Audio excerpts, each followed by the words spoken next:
Hello, today's video is about priority.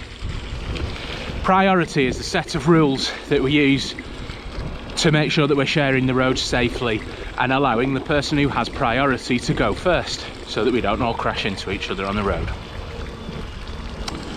I'm going to show you how to use give-way junctions, advanced stop lines and traffic lights, roundabouts, and make use of the cycle infrastructure that's there to make things a lot safer for us as cyclists, like the path that I'm riding on right now. A vehicle that's already in motion has priority. As you can see, there's no risk of these two bikes colliding with each other, so they're perfectly safe to just continue. When passing this parked car, the cyclist needs to go to the other side of the white lines, creating a situation where they may not have priority. When a vehicle in motion is in your way, even if it's on your side of the road, you must give way and wait. This is because priority is given to the vehicle that's already in motion. The give way lines in front of the cyclist wearing black show them that they need to allow priority for the cyclist wearing blue. This is a real world scenario that shows a cyclist approaching a junction and being able to ride straight through. You may also need to wait for traffic to come past and then carry on when it's safe to do so. This scenario involves a right turn. You can see the rider is able to go straight across and turn, and now needs to wait.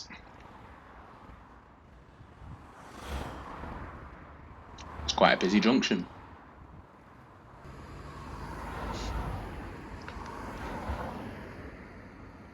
And then a safe gap emerges. We're now going to look at making a turn into a give-way junction. We can see the rider positioning themselves, signalling and getting ready to turn. In this case, it's necessary to wait, as there's quite a lot of traffic.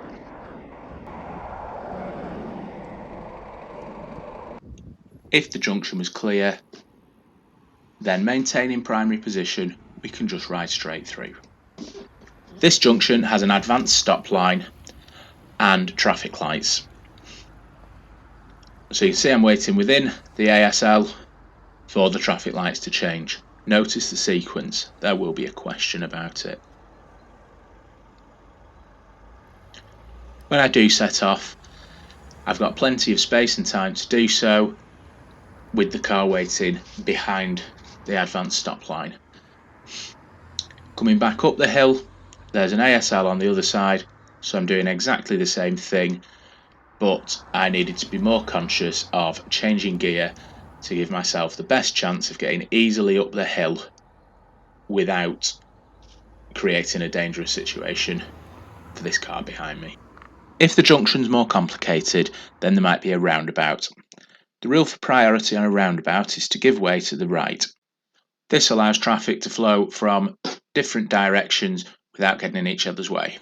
I know that I'm approaching a roundabout because I've seen the warning roundabout sign, so I move into primary position and signal which direction I want to, entering the roundabout in primary position, where I'm going to stay until I'm ready to leave. It's important to check to your right to make sure that there's nothing coming. If there is, you may need to stop. In this instance, it's just a pause, and then I can continue around the roundabout and the traffic keeps flowing. Signal to my left to show that I'm leaving the roundabout, and my journey's pretty much seamless. When entering a more major roundabout, for example one with multiple lanes, it may be necessary to take a right-hand lane. Maintaining primary position as we ride around the roundabout. Signalling left and ensuring that we move to the left-hand lane as we leave the roundabout. It is of course a little bit daunting approaching a roundabout that's this busy.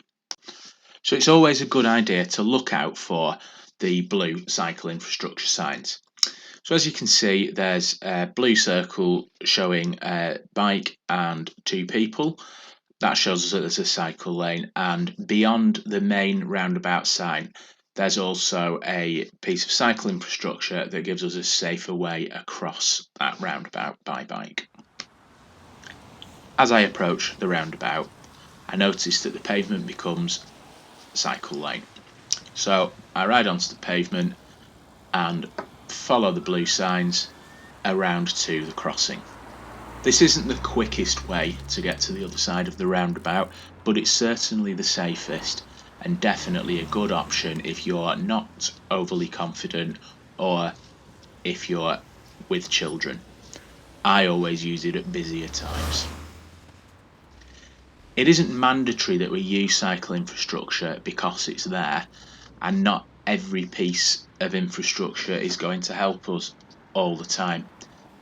It's there for us to use if we feel it's going to make us safer or help our journey. Even though the focus of this video is priority, I have also made reference to the other core functions of cycle training. You'll notice that there are comments in there about observation and communication and road positioning in particular. What makes us safe cyclists is having a set of systematic routines that we develop for ourselves that involve all 4 of these core functions. Paying attention to priority allows us to safely and effectively share the road with other vehicles. It's a really important set of knowledge to have, because this is what ultimately prevents us from having any disagreements with other road users.